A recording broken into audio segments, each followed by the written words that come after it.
Ladies and gentlemen, welcome back to the channel and welcome back to one of our weekly Q&A live streams. It's nice to be live once more, and don't worry, I'm sober tonight. I'm sober, unlike last night, unlike that disaster. You know what? Mixed responses to the drunk. No audio. You're joking. You're joking. Don't say that to me. You're winding me up. You're winding me up. I know I'm being wound up. Usually more than one person says that they can't hear me if that's the case. Aye, good Nathan. Don't do that to me. I nearly fell for it there. God, you're chuckling now, aren't you? You're enjoying that, Nathan, you sick bastard. Anyway, aye, yesterday, brilliant. Had a lovely first time back at Celtic Park since the end of last season. You know, Kieran and Mark offered, you know, said, you want to go for a couple of pints? Well, you know, could do so. So we did. Naturally, even though I had a match reaction to do. But guess what? I was here, and I still done it, even in the States. Some people really liked it. Some people didn't like it as much. But do you know what? It's all a laugh. And at the end of the day, I'm not an expert. You only come to me for my patter. I don't know why you've come to me, to be quite honest. Hello, it's nice to see you. Good evening, ladies and gentlemen. I've got 5 asides in an hour's time, but until then, we've got half an hour to sit and talk about Celtic, to talk about Matt O'Reilly, to maybe talk a little bit about yesterday, and we'll go through whatever we can fit in this half-hour session. I want to get your questions. I'll give you my answers. We do have things to talk about. So as always, if you haven't already, please drop down below, hit like, hit subscribe. It would be much appreciated. If you're watching back in video form, I urge you to do the same. It's nice to kick off the week with a live stream. Usually I would start off a video on the Monday recapping yesterday's game, the weekend's action, but we have bigger stories to talk about, and the biggest story being that one surrounding Matt O'Reilly and his Celtic future. It has been a long and tedious summer, ladies and gents. I'm just looking forward to the end of the Matt O'Reilly saga, to be quite honest. I don't want him to leave, right? I'm not saying that, I just want it to be done, he should just leave already. I don't want him to leave. I want Matt O'Reilly to stay at Celtic Football Club heading into this full campaign. I would love him for one more year if possible, but surely the end of the saga has to come one way or another over the next week. Deadline day will be fastly approaching. We sit here on the 19th of August. That's 11 days left of the transfer window. Does it leave enough time in the window for Matt O'Reilly to be replaced? That's the biggest question. This is one that should have happened way back at the start of June, maybe even July, but not as late as the 19th of August. Celtic would really need to move fast and probably would have to pay over the odds to replace Matt O'Reilly if they even replaced him properly. Nonetheless, the stories that came out this evening, we'll use the tweet of Fabrizio Romano as reference. It was broke by Di Marzio, I believe, in Italy first, but I can't find the article at this moment in time, so we'll bring this up right now. Fabrizio Romano reported this afternoon, after Di Marzio broke the initial story earlier in the day, that Napoli are also working to get Brighton's green light on the Billy Gilmour deal, which would see him leave Brighton to go to Napoli. And if that happens, well, they're relying on the Matt O'Reilly deal with Celtic to happen for that to happen. So the key line in the Fabrizio Romano report is that if Brighton close the Matt O'Reilly deal with Celtic, Napoli will be ready to proceed with Gilmour. Now that came out this afternoon, and also, if we just hold on. Let me get it on screen for you. We also got the big news 5 hours ago, roughly 3:20. This one broke, so this was after the Matt O'Reilly, the Fabrizio Romano report. This is what we got from Sky Sports today. Of course, Sky Sports, who have been reporting on Matt O'Reilly all summer long. Apparently, Brighton made their formal bid for him this evening, or this afternoon, I should say. Brighton are in talks with Celtic about a deal for the midfielder. Atalanta have had 5 bids rejected and are apparently done. Atalanta don't want anything to do with Matt O'Reilly anymore. They're now looking at Lazar Samardzic from, can't remember the team he's playing for, but they're looking at someone else. Chelsea and other clubs across Europe are interested, but Brighton have submitted their formal offer. Nothing has been agreed, but the clubs are in talks, which are set to continue over the coming days. The latest offer of £21.5 million plus add-ons was rejected from Atalanta by Celtic, and it looks as though they are out of the race. However, Brighton still well and truly in the race, and what I said last week on the channel, and I stuck to my guns in saying it even when it died down, I did say I have a feeling Matt O'Reilly will be going to Brighton in this transfer window. I didn't think it would be Atalanta. I didn't think it would be any of the others. I had a sick feeling that it would be Brighton, and it's looking like that potentially could happen now over the coming days, over the next 11 days in this transfer window, which means Celtic would have to have a rocket shoved up their jacksie in order to replace him in the remaining time of this window. But they have submitted their formal offer. Now, people might be asking, what is that formal offer? How much money are we talking here?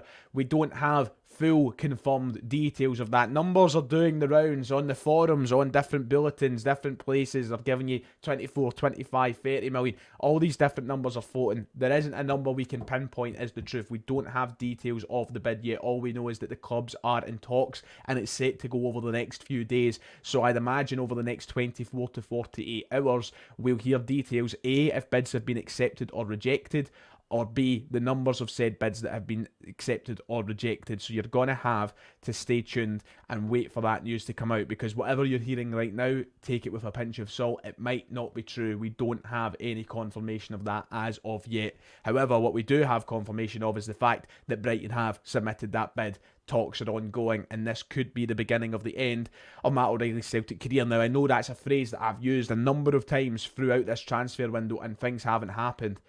But once again, I'll make it clear, I said it was going to happen with Brighton, and it looks as though it's going to fucking happen with Brighton. And I'm not happy about it. I'm not trying to point score. A lot of people in the chat saying, look, minimum should be £30 million, 35, 40 million, or forget it. 30 million or they can piss off.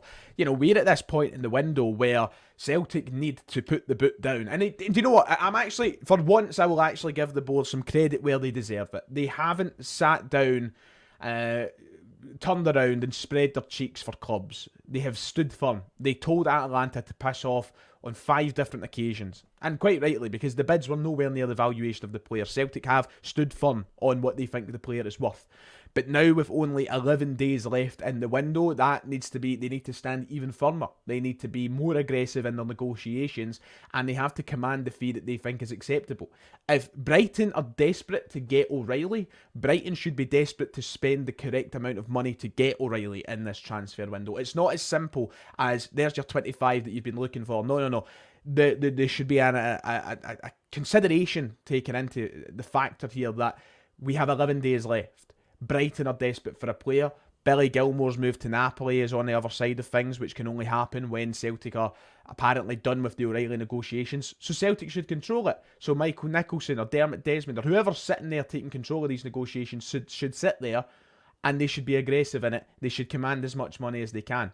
That's all I can say to it. I don't even think that 25 should be the minimum at this point now. I think the minimum should be bumped up. The minimum should be 30.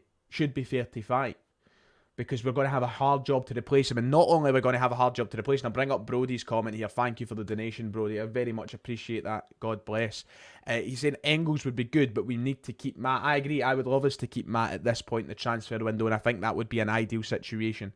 But if we're talking about potentially young Engels, Arne Engels, who we've spoke about, if Arne Engels has been identified as the Matt O'Reilly replacement, Augsburg are going to be in the same situation as Celtic are now. If we were to go in and inquire, Augsburg are going to go. There's only 10 days left. Might only be 9 or 8 days left by the point this all finishes up. Augsburg could be sitting there with 7 days left of the transfer window, and they can bump up their valuation. And then we're in trouble trying to sign Arne Engels or whoever the replacement. There's a couple of names doing the rounds. There was the Swiss midfielder as well, whose name's popped up. A couple of other names. But these clubs are also run by intelligent people, and they will realise, we're hearing Arne Engels could be valued anywhere between £7 and £12 million, right? We're hearing that the top end, apparently, of his expected transfer valuation would be 12 million. If the days dwindle on and we get deeper into this transfer window, Augsburg aren't going to go, 12 million's fine. Augsburg are going to go, you know what, we should get 15 million, we should get 20 million. That's the way that they'll operate. Not saying it'll go as high as 20, but you get the logic of thinking that I'm saying here, and that's how Celtic need to control the negotiations for Matt O'Reilly. So we'll watch how it develops. Thank you, Ian. Very much appreciated. Saying, evening, Ryan. Who would you like to see replace O'Reilly if he does go? I mean, I am sitting here thinking, would you buy Dick? Try Dick, buy Dick, Lichtich, all these players, they would be fantastic I mean, we've got Vijdal Treidig being linked as left back as well. Listen, so many of these players. Who would I like to see replace Matt O'Reilly? Well, I like the sound of Arnie Engels after doing my research, doing my reading on him. I think he looks good. I think he would be a suitable replacement. He has a lot of attributes that would be like for like in a sense to Matt O'Reilly, and the versatility is an added bonus, something that Matt O'Reilly doesn't really have. And that's not me slagging off O'Reilly, but O'Reilly's a central midfielder. He's always played in central midfield, whereas Arnie Engels would here and can play in a couple of different areas. I think that Arnie Engels looks like a good replacement, but the thing is, at this point in the window, do you truly replace Matt O'Reilly with anybody? Do you? I think that Celtic will struggle to go out and find a player who is the same quality instantly. I think that you're talking about, let's say, Arnie Engels being 20 years of age coming in. I think that a lot of his qualities are going to come in time. They're not going to come instantly. So I don't know who I would like to see replace O'Reilly. I just want Celtic to be ambitious in doing so. And if it's Arnie Engels, it's Arnie Engels. I see a lot of people suggesting, I've seen a couple of people in the chat saying Patrick Berg, David and Greg saying Patrick Berg. That's another one who I think would be a fantastic option as well. But yeah, listen, there's so little time left in the window. Is it going to end up just being like Luke McCowan? You know, could you see Celtic doing that? Probably. It would be a monumental downgrade, and I mean that with all due respect to Luke McCowan, who by no means is a bad player. He's a good wee football player. But listen, I think the Celtic need to be prepared now. They've got to be evaluating these options as we speak. Brendan Rodgers did speak on that. We can actually read some of his quotes. If you were wondering if Brendan Rodgers has spoken about the situation, let me get his comments up right now. So, yeah, in general, we will come back to the O'Reilly stuff throughout the stream. We'll keep an eye on it over the next 48 hours. Brendan Rodgers said this yesterday. He said, I still think we need another player in that position. If O'Reilly was to go, we need two more. So he thinks that we already need one on top of O'Reilly. That would mean he wants two. I would need to speak to the board. There's a lot of work going on and there's lots that we need to do. But for now, it's really about the players that are here. They're doing a brilliant job. We know where we want to strengthen, and I'm pretty hopeful that we can do that. Brendan Rodgers has banged that drum continuously throughout the summer transfer window, which I think is incredibly impressive of him. To be honest, and that's not me just blowing smoke up Rodgers again. I usually do. You know, I love Rodgers. We all know that. But he's remained so optimistic and so forward with a very disappointing window to fans, but he's remained what seems to be happy. And he still seems to say that he's hopeful that we will do this business. So I'm hoping that he's been truthful in that evaluation of what's going on behind the scenes. I hope it's not just him telling us that to keep us happy and to keep us calm. But if O'Reilly goes, Celtic need to be doing their business as we speak. They have to be doing it now. They can't be doing it tomorrow. So we'll wait and see where that goes. Anyway, just to finish off on that note, Brighton have made their formal bid. The talks will go on over the next day or two, and they look to close off the deal in the coming days. We're going to get into the Q&A in a moment, so stay with me. I want your questions. I'll give you answers, because yes, I think that is, yeah. Anyway. Chris Wheatley of the National World reported today that there is interest in Rio Hatate. Leicester City among teams monitoring Celtic midfielder Rio Hatate. Apparently keen on moving to the Premier League this summer with interest from Spain and Italy too. I would say this is one of these ones not to get too worried about. I think it's, usually I would say where there's smoke, there's fire. But I don't, and listen, Chris Wheatley isn't a bad journalist by any stretch of the imagination. 312,000 followers for a reason on social media. But I don't think Rio Hatate will leave in this transfer window. I don't think the club would allow him to leave in this transfer window, let alone anything else. So I wouldn't get too worried about that report right now. But watch if anything else comes out over the next couple of days. Aside from that, Daniel Kelly's away. He's gone to Millwall. I put him in the thumbnail for some reason when there's fuck all to talk about there. He's gone and that's that. I'm not bothered. It's a shame that he doesn't want to continue on his development with Celtic, but at the end of the day, we can't hold ourselves back for the sake of an 18-year-old. He signed that pre-contract with Millwall. Apparently, they can pay a £400,000 fee for that. He's going to hold a medical with Millwall in the next 24 to 48 hours. He's in London now. So there you go. Daniel Kelly away. I think they're going to complete that move earlier than the initial date of January 1st. Anyway, right, that's basically the update. We've got 15 minutes left of what would be an ideal half an hour stream. Let's get your questions in and see what we're talking about. Is this Cameron Carter-Vickers news true? Is there Cameron Carter-Vickers news? I've not heard any Cameron Carter-Vickers news, so I would automatically assume that no, it's not true, whatever it would be. Let me do a quick search. Who was it brought this up? Mackenzie? Are you bamming me up, Mackenzie? I'm gonna search his name on Twitter. I have heard nothing, and I assume that means there is nothing.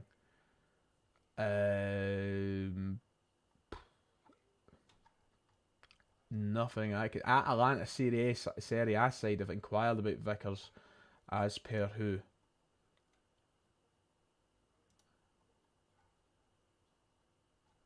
I'm seeing stuff about Atlanta, but it doesn't look like there's any truth to it. I think it's a lot of nonsense, to be honest. So yeah, that would be my quick assumption of the story. Usually I feel like I've got a decent enough eye to tell it's nonsense straight away. But anyway, let's see. Christopher Lund from Palermo left back has been linked. It's nonsense. He's not. He's not for sale. Palermo made it clear that they don't want to get rid of him this window. Celtic will not be signing Christopher Lund. Congratulations, Daniel Kelly. You've just ruined your career. I mean, I wouldn't say that. I wish him the best of luck. I don't think he's ruined his career. But if he doesn't want to play for Celtic, if he doesn't want to continue at Celtic, he doesn't want to continue at Celtic. I don't think he's necessarily ruined his career, though. You know, if he's got to go and play football, then that's the main thing. Celtic don't need to sell Matt O'Reilly. Plenty of money in the bank to buy players. Of course they don't. But listen, if Matt O'Reilly wants to move, then you've got to work with the player in that situation. So we'll wait and see what happens. But aye. Thoughts on Alex Ray? Bald. Very fucking bald. Annoying and bald. Yeah, that's about it, Recos. Thanks anyway for the question. Oh yes, of course, this came out the other day. It's went quiet since. We didn't get to speak about this on the channel. But we have been linked with Vijdal, not Tridich, sadly, Vijdal of Ajax, who was part of a very poor Ajax side last season, done incredibly well before he's moved to Ajax though. A decent enough left back, looked as though he had a lot of potential in the game. It's went quiet since though. Apparently Celtic were in contact with Ajax over the availability of the player. Nothing has come from it since, so we're waiting to see if anything else happens. I personally don't think there's much in it. But I wouldn't be against something being in it if there was a thoughts on the sad past. Could we get like one of those like fake stories? I don't want to be responsible for that actually. No, thanks.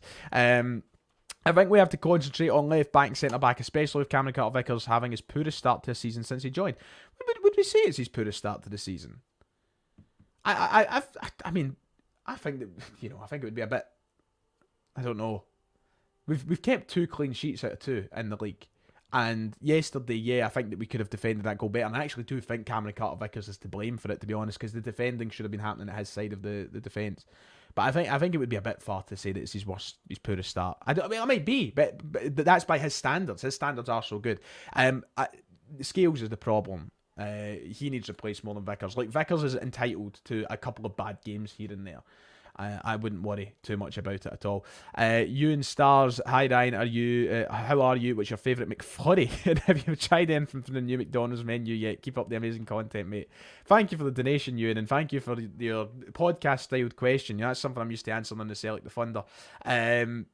I'm good, thank you. My favourite McFlurry, I don't think they're doing it right now, is the raspberry flake one. I love the raspberry flake one. Or the Biscoff one, actually. I love Biscoff. And if I tried it from the new menu, I'm not sure, because I don't know what the current menu is, so maybe. But if it's changed again, then probably not, because I've not had a McDonald's in a wee while. Thank you, though, for the donation. Is Rodgers good at training and improving strikers? Could we see Ida improve to a level similar to Moussa Dembele in 2 years or so? Absolutely. And yeah, to answer your question simply, of course he is. He's I think that we are lucky to have one of the best managers in Britain. And I said this back in, if you can dig up my videos in 2017, 2016, 2017, 2018, I said this back then, I'll say it again now. Brendan Rodgers is one of the best coaches in the UK, the entire UK, and I say it with my chest. And I think he's proven that at many of the clubs he's been at. Liverpool, Leicester, Celtic in his first occasion, and now Celtic in his second occasion. And what I would say, the reason for that being is, if you remember the state of the Celtic side when he came in and inherited Ronnie Dyler's team. And I love Ronnie Dyler. I love him. But he didn't keep the squad in good nick. Brendan Rodgers came in and was very open about how unfit the Celtic side was. And that was everything. I mean, you look at Griffiths. He's the prime example. Griffiths was a fat pie, to tell you the truth. And Rodgers really got these players up to a high standard in training and fitness. And that was through his regime. That was through his training methods. He'd done that with a lot of players at Leicester City. He'd done that with a lot of players at Liverpool when he first went there as well. I think there's always been a stress and an importance put on by Brendan Rodgers in the physical side of football. And I think we're incredibly lucky to have that. So, yeah, I think that you could see Adam Ida be as good as Moussa Dembele in a couple of years' time. Why not? You know, I think it'll be tough to talk. There's a reason his shirt hangs behind me, because he's one of my favourite players in my lifetime, supporting Celtic. But, I love him. I love Brendan. I mean, there you go. Oh, Rodgers is the best manager I've seen. You and me both. Ronnie Dyer was a shocking... God, come on, he wasn't a shocking manager. Ronnie was a good man. I'll not have any slander. Listen, he wasn't shocking. He wasn't amazing, but he was who he was. And I always love him for that. I love Ronnie. God bless him. I hope he's doing well. Your comments are showing, Oven. Don't worry, they're there. They might just not be on screen. Thank you to who said that? David Spears. Thank you, I appreciate that. Let's get a few more. How long are we in? 21 minutes. That's good. Still time for a few questions. Rodgers inherited a squad that was all over the place and turned them into amazing with only a few signings. Yep, absolutely. Hi Ryan, do you think Celtic need to sign a third striker if Maida can do a decent job there? We kind of touched on this in yesterday's video. And I think that yesterday's performance maybe takes the pressure off Celtic a little bit to sign a third striker, but what I can't help but reiterate, takes the pressure off a little bit. I don't think it means we completely neglect the need to maybe have a third striker. But you've got to remember, the initial plan, according to Brendan Rodgers, was that the third striker was going to be Rocco Vata. Apparently it was going to be Kyogo, Ida, Vata as the three striker options this season. Of course, Vata moved on. We don't have that anymore. So, is it just as good to have Maida as the third choice? Maybe, but I don't think just because he had a good game yesterday. I always say this when it comes to, you know, players that come in and have a purple patch of form. You know, guys like Scales, guys like Ralston a couple of years ago. And just because players play well on a game or maybe a couple of games basis, doesn't mean you then neglect something. You know, we can always strive to do better. And I think that Celtic should still look at that. But it's not necessarily a priority in my eyes at this moment in time. There's the other areas of priorities, left back, centre back. Yes, however, that's the main thing. Would you take Shanklin to break hearts at the other side of the city? No, I wouldn't. I wouldn't take Shanklin for any amount of reason or money. I wouldn't take him if he was free. I don't think he's that great a player. And I don't care what people say. I just don't. I think he's a good goal scorer. And I know people go, oh, that's good. Celtic don't need a player like that. We're better than that. And I think Shanklin's also a very purple patch player as well. I don't know. It's just, I've made it clear all summer. I don't want him and we're not getting him. He's never going to sign for Celtic. Never in a month of Sundays. Ryan Foss and the Rangers versus St Johnstone. Clement needs humbling. Ah, God, it's funny, isn't it? It's funny. Rodgers gets overlooked because of other managers in the Premier League. Tell me I'm wrong. Listen, I think Rodgers has been one of the best managers in the UK over the past decade. I know he had that poor time with Leicester towards the end of his Leicester stint, but you know, he took them as close as he could to top four. He got the FA Cup. Listen, he's a cracking man. We're lucky to have Brendan Rodgers, and that's where I'll leave that. I don't need to constantly bum him up, although I do love doing it. Because the way we handle youth players is a complete shambles, and that's why they always end up moving down south to play first team football. There's an element of that which is absolutely true, Sam.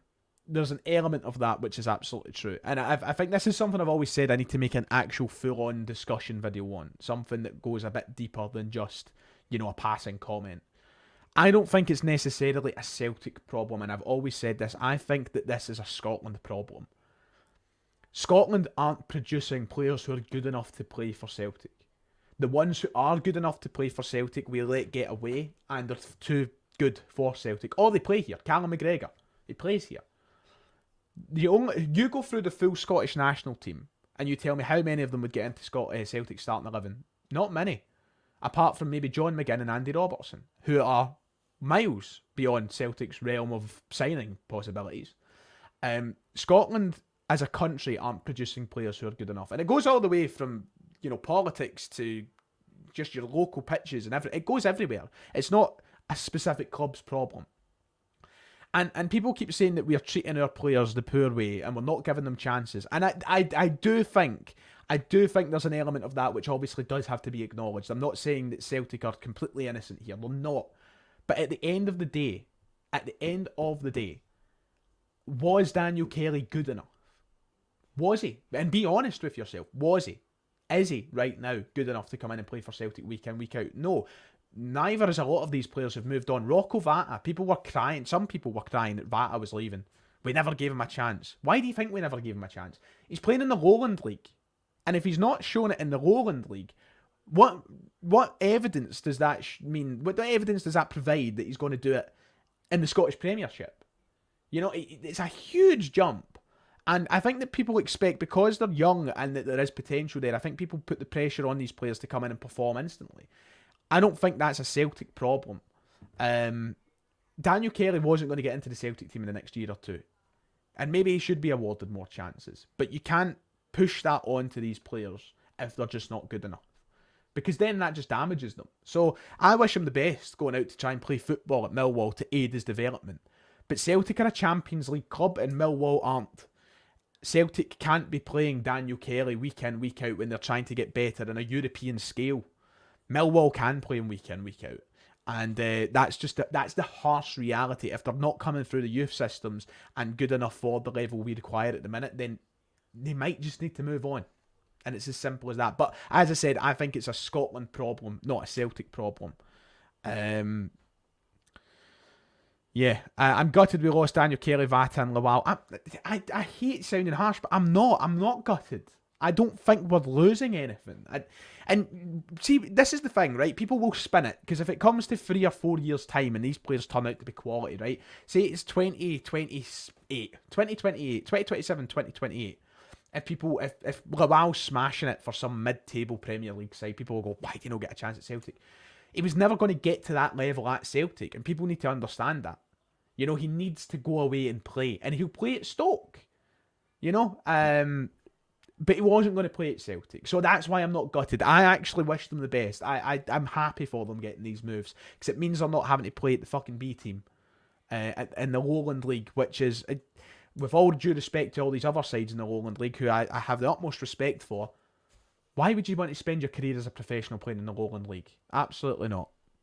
And you can't just consistently loan out players, And the point of spending money in the academy is hoping that these players do come through. But this is what I mean. It's a Scotland problem. I don't think as a country we are producing good enough players. And that's why our national team is, quite frankly, shite. So I don't think it's a Celtic problem. Of course you've got to invest in your academy. And once in a while you're going to get players like Callum McGregor. And you're going to get players like Kieran Tierney. You're going to get players like James Forrest. You're going to get the odd one who comes in and they are good enough. But the problem is, in Scotland, we don't pump them out at a fast pace. We don't churn them out like countries like Holland. As I said, I can't express this enough. That's a Scotland problem, not a Celtic problem. Celtic can only get the youngsters that are available to them. We don't have a lab where we breed them, So that's why, because every now and then we do get a player that comes through. But if you're telling me that Daniel Kelly, Rocco Vata, Bosan Lawal and some of these other ones that we talk about were going to come into the team and make a difference this season, I think that you're being... I admire your optimism, is what I'll say. Would you buy and loan Lennon Miller and David Watson? I don't think there's a rush to buy any of the two of them. I think that they're both still that young that you should allow them to develop where they are. They're in good places as players. So yeah, I would say watch in the next year or two. I would love the two of them, if they're ready for that jump. Are they necessarily ready for that yet? And as I said, you don't want to just keep loaning players out, so let them develop at Motherwell right now. Let's see. Let's get a couple more before I go off. I need to start getting ready for five-a-sides. Mikey Johnson has doubled the player of Yang. Listen, I don't rate any of them that highly. It's not a point I'm going to start debating. Is this upcoming derby the most confident you've been in one for a while? I've been pretty confident for the last 5 or 6, Ewan. Not going to lie. But yeah, I'm pretty confident. I think you can't be overconfident, but, you know, there's reasons to be really confident at this moment in time. No. I reckon we bring McCowan in. Value for a couple of million could be a good backup and ticks a box in Europe. As I said, I like McCowan as a player. I think he's a good player. I just feel bad for McCowan if that's the move. What does he do at Celtic apart from warm the bench? I think that Hibs would be a cracking move for him because he's going to play every week. Whereas at Celtic, he'd be here to tick a European quota box and probably never get a sniff of football. Wouldn't get in over Hatate, O'Reilly, McGregor, Paulo Bernardo. So, you know. Is Kate? No. Listen, Kieran Tierney will come back in 2029 for a farewell tour and you'll be happy with it. Right, that is it. I'm wrapping it up this evening at 31 minutes because I think that that's a fair enough time to go. So thank you very much for tuning in this evening. We'll probably do another live this week because things are busying up and a lot is probably going to happen. Keep an eye on what happens with Matt O'Reilly. We'll be here to talk about it and I hope to see you all throughout some live chats this week. But for now, that's it. Enjoy the rest of your Monday. Take care. God bless and I'll see you next time. Ta-ra.